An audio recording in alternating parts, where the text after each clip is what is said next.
একটা সহজ একটা টেকনিক আপনাদেরকে শিখিয়ে দেই যে আসলে কোন টেকনিক অ্যাপ্লাই করে আপনি বাইকের গিয়ারটা শিফট করলে আপনার এই যত সিসির বাইকে হোক আপনার প্রবলেমটা হবে। আসসালামু আলাইকুম, welcome to my YouTube channel and Facebook page and also welcome to another video. আমরা আসলে বাইকের গিয়ার কখন শিফট করব এটা আসলে সব বাইকের ক্ষেত্রে অনেক সময় মিলে না।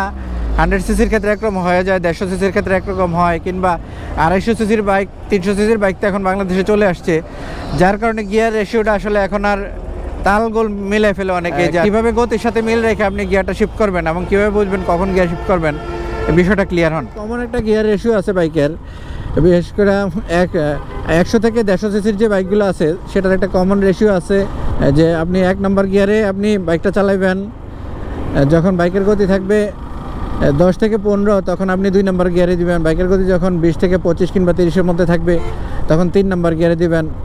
যখন বাইকের গতি 35-40 এরকম থাকবে কিংবা 45 থাকবে তখন 4 নম্বর গিয়ারে দিবেন। 50 যখন ক্রস করবেন তখন 5 নম্বর গিয়ারে দিবেন।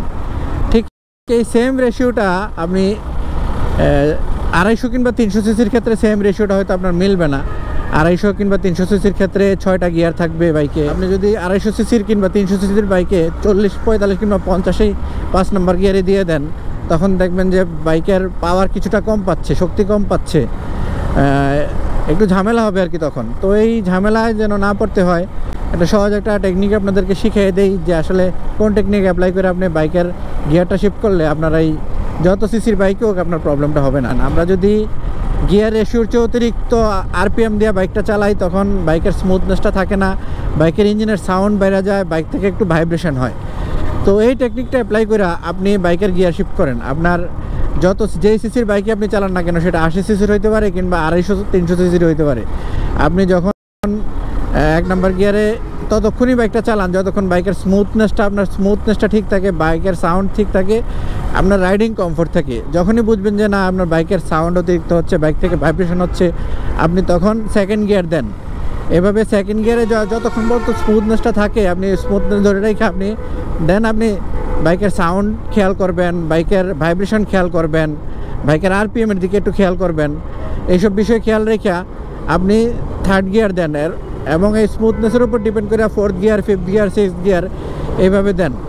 তো এইভাবে দিলে আশা করা যায় আপনার বাইক রাইডিংটাও ইকোনমির মধ্যে থাকবে, বাইকটা ইকোনমির মধ্যে রাইড হবে, গিয়ার শিফটও পারফেক্ট টাইমে হবে।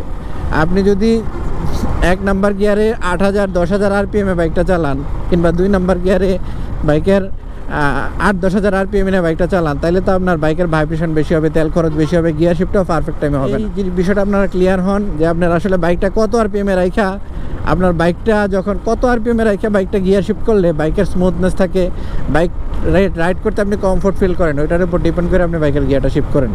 যারা একটু অভিজ্ঞ তারা আমার কথাটা ধরতে পারবেন, যারা একটু অনভিজ্ঞ একদম নতুন রাইডার তাদের হয়তো বা ধরতে একটু প্রবলেম হবে। তো আশা করি ক্লিয়ার হয়েছেন আপনি আসলে গিয়ার শিফটের রেশিওটা কীভাবে ফলো করবেন। তো একটা নর্মাল একটা কমন একটা থিং হইলো আপনি বাইকের আরপিএম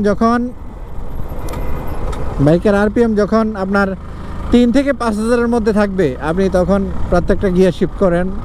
আশা করা যায় একটা স্মুথনেস থাকবে আর কি বাইকে, যে সিসির বাইকে হোক না কেন। আপনি যখন এই 3 থেকে 5,000-এর মধ্যে গিয়ার শিফট করবেন আপনার ইকোনমি রাইড হবে, বাইকের তেলটাও কম খরচ। তো ঠিক আছে, সবাই ভালো থাকেন। See you next time, another blog, another time. আল্লাহ হাফেজ।